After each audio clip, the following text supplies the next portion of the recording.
Hello दोस्तों, स्वागत है आपका केडी लर्निंग हब पे। हम ध्येय आईएएस के टेस्ट सीरीज कर रहे थे। इसमें भी हम बेसिकली यूपीपीसीएस का टेस्ट सीरीज कर रहे थे। यूपीपीसीएस 2022 की प्री का टेस्ट कर रहे थे, ठीक है। और ये टेस्ट नंबर 2 है जो 30 जैन को स्टार्ट हुआ था। ये टेस्ट 30 जैन 2022 को हुआ था, ठीक है। और ये हिस्ट्री का टेस्ट था, कंप्लीट हिस्ट्री। और इसमें हमने 50 क्वेश्चन पार्ट 1 में दे दिए हैं, ठीक है। ये जो टेस्ट है ये पार्ट 2 है। हम पार्ट 2 स्टार्ट कर रहे हैं 50 क्वेश्चंस के लिए, ठीक है। इसके बाद पार्ट 3 आएगा जिसमें लास्ट के 100 से 150 कवर करेंगे हम। चलिए स्टार्ट करते हैं आज का क्वेश्चन। फर्स्ट क्वेश्चन है, भारतीय राष्ट्रीय कांग्रेस के किस अधिवेशन में न्यायपालिका और कार्यपालिका को पृथक करने की मांग की गई थी? जो सेकेंड अधिवेशन था भारतीय राष्ट्रीय कांग्रेस का, ठीक है, 1886 वाला, उसमें न्यायपालिका और कार्यपालिका को पृथक करने की मांग की गई थी। 51 का राइट ऑप्शन 1 हो जाएगा। अभिकथन और कारण दिया हुआ है। 1932 से 34 के में हुए द्वितीय सविनय अवज्ञा आंदोलन में मजदूरों की भागीदारी अपेक्षाकृत कम हो गई थी। सही बात है। इसका रीजन दिया है कि 1930 से 36 के मध्य श्रमिक आंदोलन कमजोर पड़ गया था। ये भी करेक्ट है, ठीक है। और इसका करेक्ट एक्सप्लेनेशन भी है, ठीक है। इस टाइम पे श्रमिक आंदोलन कमजोर पड़ गया था, इसीलिए सेकेंड सविनय अवज्ञा आंदोलन में मजदूरों की भागीदारी बहुत कम हो गई थी। इस क्वेश्चन का जो राइट ऑप्शन हो जाएगा वो ऑप्शन ए हो जाएगा कि कथन और कारण दोनों सही है और कथन कारण की व्याख्या भी करता है। क्वेश्चन नंबर 53 है, कथनों पर विचार करना है। अर्थशास्त्र गुप्तचर प्रणाली का वर्णन करने वाला पहला ग्रंथ माना जाता है। ये बिल्कुल सही है। कौटिल्य द्वारा लिखी गई अर्थशास्त्र को हम बोलते हैं कि ये गुप्तचर प्रणाली, ठीक है, के बारे में वर्णन करता है। और गुप्तचरों को मौर्यन डायनेस्टी में गूढ़ पुरुष कहा जाता था, ठीक है, गूढ़ पुरुष, ठीक है। और 2 टाइप के गुप्तचर होते थे, एक स्टैटिक होते थे और एक मोशन करते थे, ठीक है। दोनों ही स्टेटमेंट करेक्ट है, तो इस क्वेश्चन का राइट ऑप्शन 1 और 2 दोनों हो जाएगा। नेक्स्ट क्वेश्चन है, अभिकथन और कारण दिया हुआ है। चार्ल्स मेटकाफ को समाचार पत्रों का मुक्तिदाता कहा जाता है। बिल्कुल सही बात है। मेटकाफ ने liberation of the Indian press act लागू करवाया था। ये भी सही है। तो ए और आर दोनों सही है और कथन कारण की सही व्याख्या भी करता है। क्वेश्चन नंबर 54 का राइट ऑप्शन ए हो जाएगा। क्वेश्चन नंबर 55 पे चलते हैं। क्वेश्चन है, मध्यकाल में कृष्ण भक्ति को लोकप्रिय बनाने के उद्देश्य से निम्नलिखित में से किसने 8 कवियों के समूह अष्टछाप की स्थापना की? अष्टछाप की स्थापना विट्ठल नाथ ने करी थी। 55 का राइट ऑप्शन सी हो जाएगा। ईश्वरचंद्र विद्यासागर के बारे में असत्य कथन क्या गलत है ये ढूंढना है, ठीक है। क्वेश्चन स्टेटमेंट्स गिवन है। उन्होंने बांग्ला वर्णमाला लिखी है, ये सही बात है। वे संस्कृत के अध्ययन पर ब्राह्मण जाति के एकाधिकार के विरोधी थे, ये भी सही बात है। वो चाहते थे कि संस्कृत सब लोग पढ़े, कोई मतलब सिर्फ ब्राह्मण्स के लिए ही ना हो। उन्होंने संस्कृत कॉलेज में पाश्चात्य चिंतन का अध्ययन प्रारंभ किया, ये भी सही बात है, ठीक है। तो ये तीनों स्टेटमेंट इनके रिगार्डिंग ईश्वरचंद्र विद्यासागर के रिगार्डिंग करेक्ट है। जो ऑप्शन डी है ये करेक्ट ऑप्शन हो जाएगा, बिकॉज इसमें इन्होंने कहा है कि परमहंस मंडली के संस्थापक सदस्यों में से वो एक थे। ये गलत है। वो परमहंस मंडली से उनका कोई भी लेना देना नहीं था। नेक्स्ट क्वेश्चन है, महाकवि भारवी जिन्होंने किरातार्जुनीयम नामक महाकाव्य लिखा था, निम्नलिखित में से किस एक शासक के राजसभा में रहते थे? जो भारवी थे जिन्होंने किरातार्जुनीयम लिखा था, ठीक है, वो सिंह विष्णु के शासनकाल में रहते थे। नेक्स्ट क्वेश्चन पे चलते हैं। क्वेश्चन नंबर 58, ठीक है। इसमें 3 स्टेटमेंट दिया है, हमें बताना है कौन सा सही है, ठीक है। और इसके नीचे इसके कूट भी दिए गए। बुद्ध की भूमि स्पर्श मुद्रा से तात्पर्य अपने तप की सुचिता और निरंतरता को बनाए रखने से है, ये सही है। द्वितीय बौद्ध संगीति का आयोजन 383 ईस्वी पूर्व में वैशाली में हुआ, जिसकी अध्यक्षता सभा कामी ने की थी, तो ये भी सही है, ठीक है। थर्ड है, त्रिपिटक एक पारंपरिक शब्द है जिसका प्रयोग बौद्ध धर्म के लिए किया जाता है। तो बौद्ध में त्रिपिटक, विनय पिटक, अभिधम पिटक और सुत्त पिटक है, तो ये बौद्ध धर्म के लिए ही था। इस क्वेश्चन का जो राइट ऑप्शन हो जाएगा क्वेश्चन नंबर 58 का, वो हो जाएगा ऑप्शन डी। तीनों ही स्टेटमेंट करेक्ट है। नेक्स्ट क्वेश्चन पे चलते हैं। 59, ठीक है। बेमेल युग्म को चयन करना है, मतलब आपको इनकरेक्ट बताना है।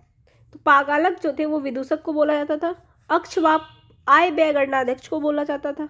महिषी राजा की पत्नी होती थी, ठीक है। संग्रहिता के बारे में गलत स्टेटमेंट दिया हुआ है। संग्रहिता जो होते थे वो कोषाध्यक्ष होते थे, जो खजानों के अध्यक्ष होते थे उनको हम संग्रहिता बोलते थे, ठीक है। ये स्टेटमेंट गलत दिया हुआ है। तीसरा, इस संग्रहिता के लिए आप लिख सकते हो कोषाध्यक्ष। ठीक है। सो इस क्वेश्चन का राइट ऑप्शन सी, थर्ड, केवल थर्ड हो जाएगा, तो मतलब ऑप्शन बी सही होगा। नेक्स्ट क्वेश्चन है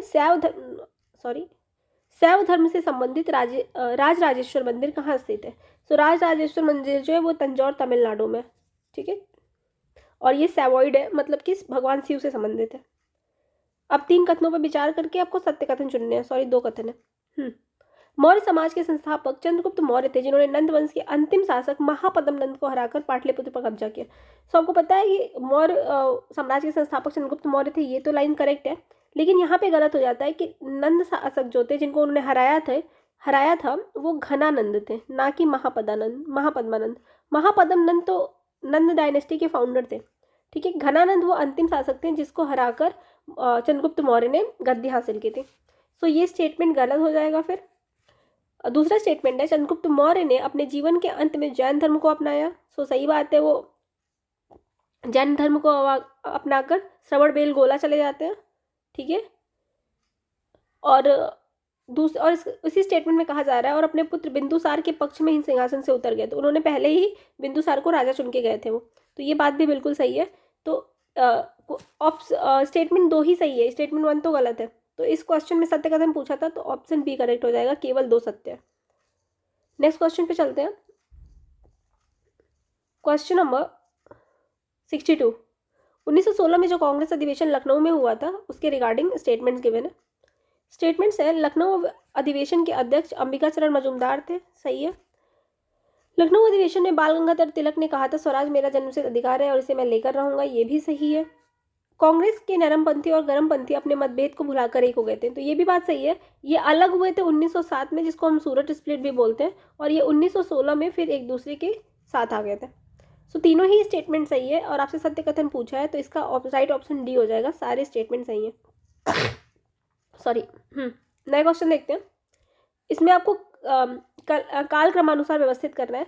तो पहले तो सबका ईयर देख लीजिए आप। साइमन कमीशन का गठन 1927 में हुआ था। पूना पैक्ट हुआ था 1932 में बी आर अम्बेडकर और महात्मा गांधी के बीच में। द्वितीय गोलमेज सम्मेलन 1931 में हुआ था और जलियांवाला बाग हत्याकांड 1919 में हुआ था, ठीक है। तो इसको आप अगर अरेंज करोगे तो 4, 1, 3 और 2 आएगा। कूट देख लेते हैं। 4, 1, 3, 2 स्टेटमेंट जो बी है ऑप्शन वो करेक्ट हो जाएगा, 4, 1, 3, 2। क्वेश्चन नंबर 64 है भारतीय राष्ट्रीय कांग्रेस के निम्नलिखित अधिवेशनों में से किसकी अध्यक्षता रासबिहारी घोष ने की थी। सो जो सूरत स्प्लिट हुआ था 1907 का, उसकी अध्यक्षता रासबिहारी घोष ने की थी, और जस्ट उसके बाद का जो अधिवेशन था मद्रास अधिवेशन, उसकी अध्यक्षता भी रासबिहारी घोष ने करी थी। सो इस क्वेश्चन का राइट ऑप्शन ए हो जाएगा। 65 देखते हैं। एक स्टेटमेंट गिवन है और पूछा है कि ये किसने कहा था। इससे उनके चारों ओर एक राजनीतिक प्रतिरोध बन गया जिसने उन्हें शेष भारत से अलग कर दिया और इसने शताब्दियों से आरंभ हुए एकता तथा मिलन की ओर किए गए सभी प्रयत्नों को पलट दिया। निम्नलिखित में से किसने उपरोक्त कथन को मॉर्ले मिंटो रिफॉर्म के बारे में कहा था। तो आपको पता है मॉर्ले मिंटो रिफॉर्म जो था वो 1909 में आया था, ठीक है, और इसी टाइम पे मुस्लिम्स को सेपरेट इलेक्टोरेट मिल गया था, ठीक है, और इसी की वजह से जो हमारी डिसहार्मोनी हो रही थी, सॉरी,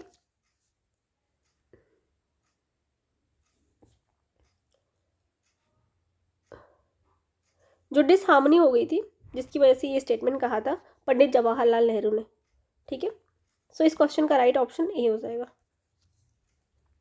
नेक्स्ट क्वेश्चन पे चलते हैं। Question number 66। निम्नलिखित में से किसे भारतीय पुनर्जागरण का पिता और भारतीय राष्ट्रवाद का जनक कहा जाता है। सो राजा राम मोहन राय को कहा जाता है पुनर्वाद का पिता और राष्ट्रवाद का जनक, ठीक है। सो इस क्वेश्चन का राइट ऑप्शन बी हो जाएगा। राजा राम मोहन रॉय को राजा के टाइटल जो दिया था वो बेसिकली अकबर सेकेंड ने दिया था, लेटर मुगल में अकबर सेकेंड ने दिया था, ठीक है। नेक्स्ट क्वेश्चन पे चलते हैं।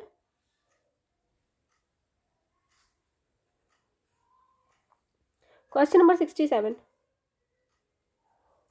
समाचार पत्र उसके प्रकाशक से मैच करना है। सो द पाइनियर किसने लिखी थी, तो ये महात्मा गांधी की बुक नहीं थी। द पाइनियर को लिखा था जॉर्ज एलन ने,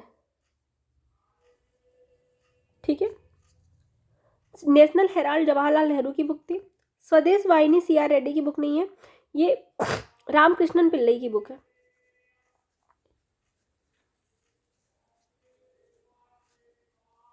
ठीक है। और फ्री हिंदुस्तान तारकनाथ की बुक है। तो 2 और 4 गलत है, आपको सही सुमेलित बताना है कौन से सही सुमेलित है। तो 2 और 4 सही है, तो 2 और 4 इस क्वेश्चन का राइट ऑप्शन हो जाएगा, यही सही सुमेलित है। सो ऑप्शन सी इसका करेक्ट हो जाएगा।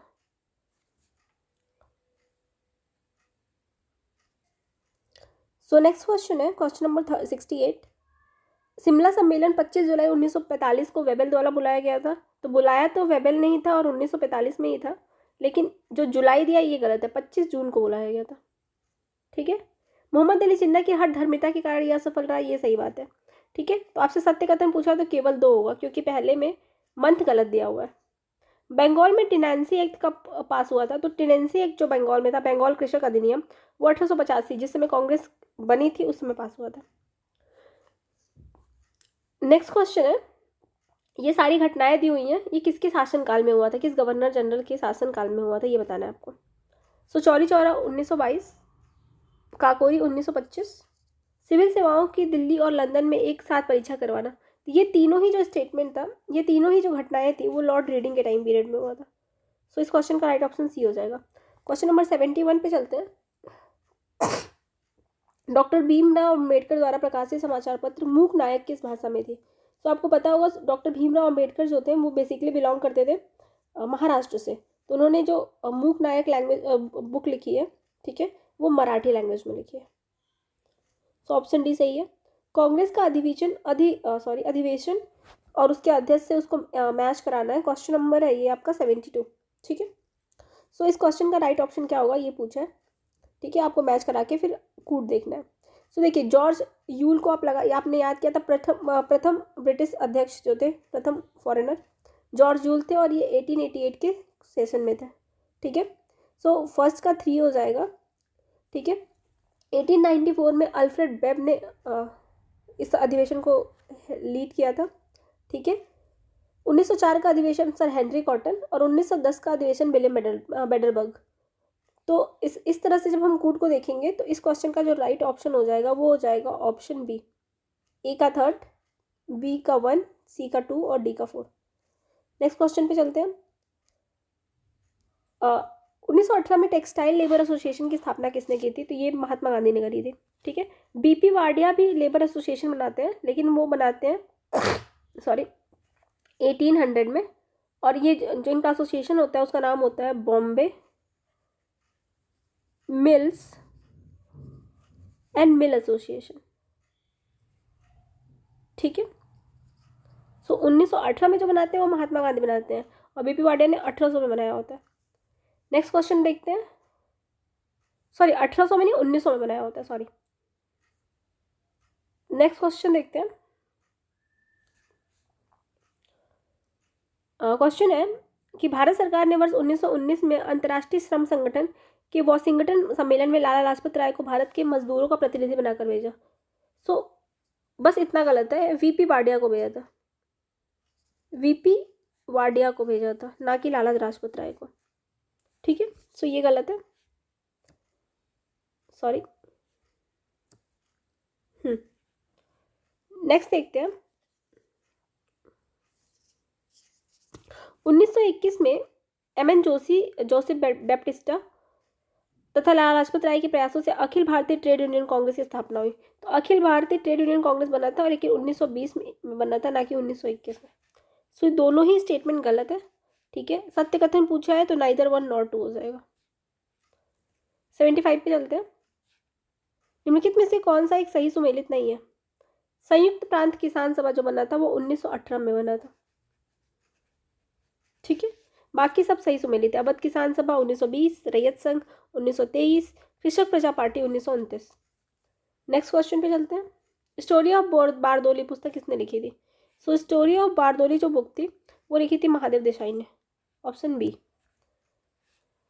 मॉर्ले मिंटो रिफॉर्म में किस नेता ने तैयार करने में बहुत अच्छी भूमिका निभाई थी? तो वो थे दादा भाई नौरोजी। 77 का ए। सिख गुरुओं के उनकी उपाधियों से अरेंज करना है। तो रामदास ने अमृतसर नगर की स्थापना करी, सही है। अर्जुन देव ने स्वर्ण मंदिर की स्थापना करी, ये भी सही है। हरगोविंद सिंह ने अकाल तख्त की स्थापना करी, ये भी सही है। गुरु नानक सिंह ने गुरुमुखी लिपि के जनक कहा जाता है, ये गलत है और इसी को आपको चूज करना था करेक्ट ऑप्शन के फॉर्म में। गुरु नानक सिंह ने नहीं गुरुमुखी लिपि बनाई थी, जबकि जो गुरुमुखी लिपि के जनक माने जाते हैं, ठीक है, वो गुरु अंगद माने जाते हैं। ठीक है, नेक्स्ट क्वेश्चन पे चलते हैं। हाँ, उपरोक्त उत्तरकालीन मुगल सम्राटों को काल क्रमानुसार व्यवस्थित करें तथा दिए गए कूटों से सहायता से मैच करें। सो बेसिकली आपको लेटर मुगल के बारे में अरेंज करना है। ठीक है, तो इस जो क्वेश्चन है ये लेटर मुगल से रिलेटेड है, क्वेश्चन नंबर 79। ठीक है, सो इसको देखेंगे हम। इसका जो राइट ऑप्शन होगा, देखो सबसे पहले बहादुर शाह 1, ठीक है, सबसे पहले बहादुर शाह 1, फिर आ जाएंगे आपके जहांदर शाह, ठीक है, फिर आपके आएंगे फारूक सियार, फिर आएंगे मोहम्मद शाह। सो 1 2 1 3 4 इसका राइट ऑप्शन बनेगा, 2 1 3 4। सो ऑप्शन ए करेक्ट हो जाएगा। नेक्स्ट क्वेश्चन पे चलते हैं। हिंद महासागर में होने वाले व्यापार को नियंत्रित करने हेतु कॉर्टेज आर्मेडास व्यवस्था किसने लागू की थी? तो कॉर्टेज आर्मेडा और ब्लू वाटर पॉलिसी दोनों पुर्तगालियों ने लाई थी। सो ऑप्शन ए करेक्ट है। 1773 के रेगुलेटिंग एक्ट से संबंधित निम्न कथनों पर विचार करिए। क्वेश्चन नंबर 81 है।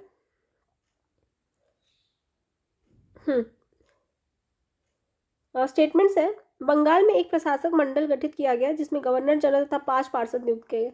गवर्नर जनरल तथा 4 पार्षद थे। सो ये स्टेटमेंट गलत है।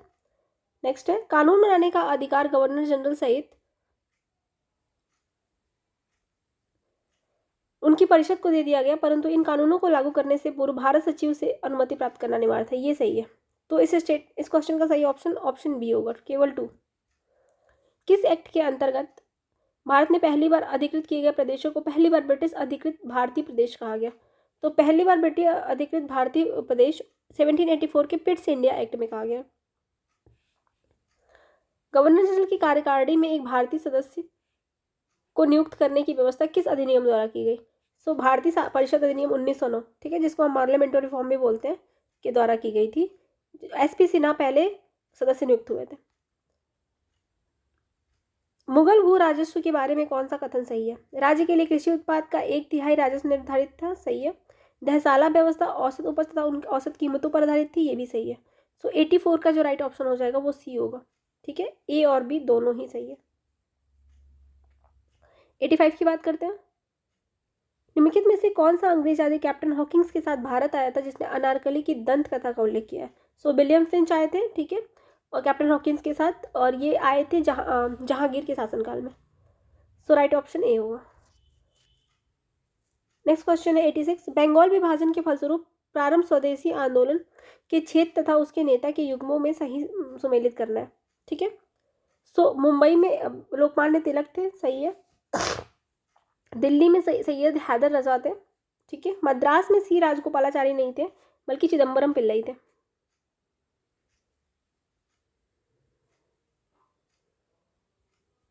ठीक है,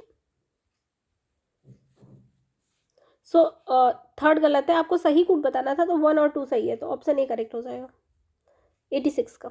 87 पे चलते हैं। लॉर्ड डलहौजी के व्यापकन सिद्धांत के अंतर्गत विलय होने वाला निम्नलिखित में से अंतिम राज्य क्या था? तो प्रथम राज्य सतारा थी और अंतिम राज्य करौली। तो 87 का डी हो जाएगा। वीटो की शक्ति किस अधिनियम से पास की गई थी? तो गवर्नर जनरल की वीटो की शक्ति 1861 भारत परिषद अधिनियम इंडियन काउंसिल एक्ट 1861 से की गई थी। 89 की बात करते हैं। भारत शासन अधिनियम 1919 किस वर्ष लागू किया गया था? सो 1919 को हम मॉन्टेग्यू चेम्सफोर्ड रिफॉर्म बोलते हैं और ये 1919 में बना था और लागू हुआ था 1921 में। तो राइट ऑप्शन बी होगा। स्टेटमेंट गिवन है, उसके कथन कारण दिया हुआ है। भारत में राष्ट्रीय आंदोलन का विकास में जाति प्रथा को कमजोर करने की महत्वपूर्ण भूमिका निभाई। सही बात है। जब राष्ट्रीय आंदोलन हुआ तो हम सब जाति धर्म को बुला के एक साथ आए थे। राष्ट्रीय आंदोलन उन तमाम संस्थाओं की विरोधी था जो भारतीय जनता को बांट कर रखती थी। सो ये भी सही है। सो कथन और कारण सही व्याख्या भी करता है। ए ऑप्शन करेक्ट हो जाएगा इसके लिए। नेक्स्ट क्वेश्चन पे चलते हैं। नेक्स्ट क्वेश्चन है अधिकारियों के नाम और उनके प्रमुख कार्य को मैच करना है। ठीक है, तो दीवानी रियासत बाजार पर नियंत्रण, इंसा मुमलिक पत्राचार विभाग के प्रधान होते थे, मुहतसिब जो होते थे वो लोक आचरण अधिकारी होते थे, और आमिर बहर जो होते थे जलमार्गों का नियंत्रण करते थे। तो ए का 1, बी का 2, सी का 4 और डी का 3 होना चाहिए। 1 2 3 4 4 3 सॉरी, तो 1 2 4 3 ऑप्शन डी में है, तो ऑप्शन डी करेक्ट हो जाएगा। चोल काल के बारे में दिया है। चोल काल में ग्रामीण प्रतिनिधि सभाओं के चुनाव में उम्मीदवारों के लिए अनिवार्य योग्यता नहीं थी। सो पहले आपको पता होना चाहिए कि क्या योग्यता थी, तभी आप एलिमिनेट कर पाओगे। तो वह उस गांव का निवासी हो, ये सही था। 30 वर्ष से अधिक हो लेकिन 70 वर्ष से कम उसकी आयु हो, ये भी सही था। मतलब 70 से अधिक नहीं हो सकता। वैदिक मंत्रों को ज्ञाता हो, ये भी सही था। इसके अलावा ये था कि उसके विलेज में एक घर हो, 1 हाउस इन विलेज, ठीक है, उस विलेज में एक घर हो, और साथ ही साथ 1/4 वेली भूमि हो उसके पास, ठीक है। ये सारे स्टेट उम्मीदवारों की अनिवार्य योग्यता थी। सो इस क्वेश्चन का जो राइट ऑप्शन हो जाएगा वो ऑप्शन डी हो जाएगा। शिक्षित ना होना कोई योग्यता नहीं थी, ठीक है, तो इस क्वेश्चन का राइट ऑप्शन डी हो जाएगा। 93 है, शासकों को उनके कालक्रम के अनुसार लगाना, व्यवस्थित करना है, ठीक है। तो सबसे पहले रजिया सुल्तान, ठीक है, इल्तुतमिश की बेटी थी। उसके बाद आएंगे नसीरुद्दीन महमूद शाह, ये 1, ये 2। उसके बाद आएंगे कैकुबाद जिन्होंने दिल्ली शहर बसाया था। उसके बाद आएंगे कैयूमर्स, तो 4। तो स्टेटमेंट देखोगे तो क्या कूट होगा, सबसे पहले 4, ठीक है, फिर 1, फिर 3, फिर 2, 4 1 3 2, मतलब ऑप्शन ए करेक्ट हो जाएगा। स्टेटमेंट इस क्वेश्चन का ऑप्शन ए करेक्ट होगा। सॉरी, नेक्स्ट क्वेश्चन चलते हैं। संगठन और उसकी स्थापना दी हुई है और आपको बताना है कौन सा बेमेल है, कौन सा सही सुमेलित नहीं है, ठीक है। सो मित्र मेला 1899 सही है। इंडियन रिपब्लिकन आर्मी 1930 सही है। ढाका अनुशीलन समिति 1905 सही है। नौजवान भारत सभा गलत दिया है, यही ऑप्शन सही हो जाएगा। ये बना था 1926 में, 4 साल का गैप था नौजवान भारत सभा और इंडियन रिपब्लिकन आर्मी में, ठीक है, 24 में नहीं 26 में बना था। नेक्स्ट क्वेश्चन चलते हैं 95। निम्नलिखित में से किस वॉइसरॉय ने ब्रेक डाउन प्लान के तहत मार्च 1947 तक अंग्रेजों को पूर्ण रूप से भारत छोड़ने का सुझाव दिया था? तो ब्रेक डाउन प्लान था लॉर्ड वेबल का, ठीक है, तो ऑप्शन बी करेक्ट हो जाएगा। और माउंटबेटन ने बाल्कन प्लान लाया था, डिवीजन का बाल्कन प्लान, ठीक है। तो Balkan plan is related to Mountbatten और break down plan is related to Lord Wavell. Vijayanagar dynasty के टाइम पे एक अधिकारियों के बारे में दिया है। कर्डिकम जो होते थे लेखा अधिकारी होते थे, आपको सही सुमेलित नहीं है वो बताना है। स्थानिक जो होते थे वो मंदिरों की व्यवस्था करने वाले अधिकारी होते थे। आयगार जो होते थे वो ग्रामीण वंशानुगत अधिकारी होते थे। अमर नायक जो होते थे वो सामंत होते थे, ना कि ग्राम लेखाधिकारी, वो सामंत होते थे, तो यही गलत दिया हुआ था। सो ऑप्शन डी इस क्वेश्चन का सही हो जाएगा। 97 पे चलते हैं। नारायण विलास नामक पुस्तक की रचना किसने की थी? सो नारायण विलास पुस्तक जो लिखी थी वो विरूपाक्ष ने लिखी थी, और विरूपाक्ष थे वो संगम डायनेस्टी के अंतिम रूलर थे, संगम डायनेस्टी के अंतिम रूलर थे ये। नेक्स्ट क्वेश्चन पे चलते हैं। मैच द फॉलोइंग, आपको मैच करना है। देखिए, रामानुजम जो थे वो विशिष्टा द्वैतवाद के फॉलोअर थे, ठीक है, डी का 1 ऑप्शन बी में है, ऑप्शन बी ही करेक्ट होगा क्योंकि अदर कोई ऑप्शन में 1 दिया नहीं है। तो रामानुजाचार्य जो थे वो विशिष्टा द्वैतवाद के फॉलोअर प्रवर्तक थे, ठीक है। मध्वाचार्य जो थे वो द्वैतावाद के थे। वल्लभाचार्य जो थे वो शुद्ध द्वैतावाद के थे, और निम्बकाचार्य जो थे वो द्वैतवाद के थे। सो इसका राइट ऑप्शन बी हो जाएगा। सल्तनत काल में निम्नलिखित से कौन सा अधिकारी सुल्तान के अंगरक्षकों का प्रधान होता था? आमिर बहल, मुशरिफ मुमलिक, आमिर दाद, सरे जानदार। तो अंगरक्षक का सरदार होता था सरे जानदार, ऑप्शन डी। लास्ट क्वेश्चन है आज का। तराइन का युद्ध, द्वितीय युद्ध के पश्चात भारत में तुर्की राज्य की स्थापना हुई, सही है। और चौहानों की पूरी वंशावली विजौलिया अभिलेख में मिलती है, तो ये भी बात बिल्कुल सही है। सो इस क्वेश्चन का राइट ऑप्शन हो जाएगा ऑप्शन सी, दोनों ही स्टेटमेंट सही है। सो आज की क्लास यहीं पे एंड करते हैं। जो नेक्स्ट वीडियो आएगा, ठीक है, वो पार्ट 3 होगा, और इसमें हम 101 से 150 क्वेश्चन कवर करेंगे, ठीक है, 30 जनवरी के टेस्ट सीरीज का, ठीक है। अगर आपको वीडियोस पसंद आ रहे हो तो इसको लाइक शेयर और सब्सक्राइब जरूर करिएगा। धन्यवाद।